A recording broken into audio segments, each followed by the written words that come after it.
Praise the lord. ఈరోజు దేవుని వాక్యము యెషయా గ్రంథము 51వ అధ్యాయము 12వ వచనము. నేనే మిమ్మును ఓదార్చువాడను.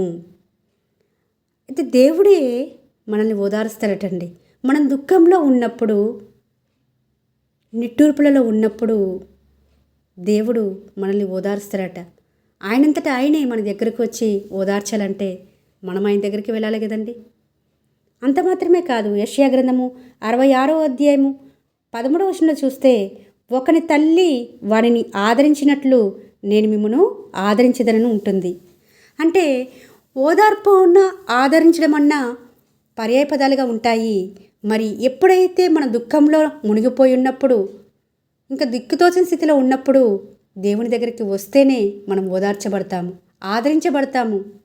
దేవుని సహాయం మనకు మెండుగా అనుగ్రహించబడుతుంది.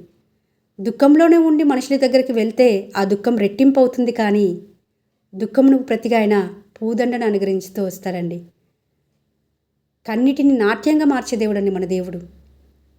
మరి ఎన్ని మార్లు ఆయన ఓదార్చడానికి సిద్ధంగా ఉన్నప్పటికీ మనకు వస్తున్న ఇరుకును బట్టి, ఇబ్బందిని బట్టి ఆ దుఃఖంలోనే మునిగిపోయి దేవుని దగ్గరికి వెళ్లకుండా ఉంటున్నామేమో.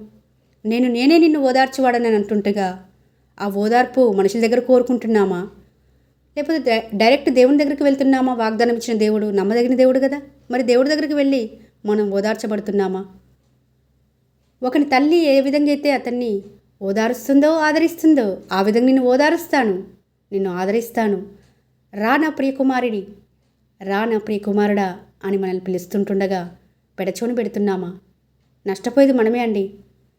మనుషులు ఓదారిస్తే కొంత సమయమే ఉంటుంది, తర్వాత దుఃఖం అలానే ఉంటుంది. అదే దేవుని చేతని ఓదార్చబడితే ఇంకా మనకి ఏ ప్రాబ్లం ఉండదండి.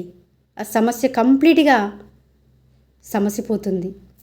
ఈ రోజున నేనే నిన్ను ఓదార్చువాడనని ప్రభు పలుకుతుంటుండగా ఆయన చేత ఓదార్పు పొంది సంతోషంగా మన జీవితాలను కొనసాగించేవారిగా ఉండుటకు దేవుడు అట్టి రీతిగా మనందరినీ సిద్ధపరిచినట్లుగా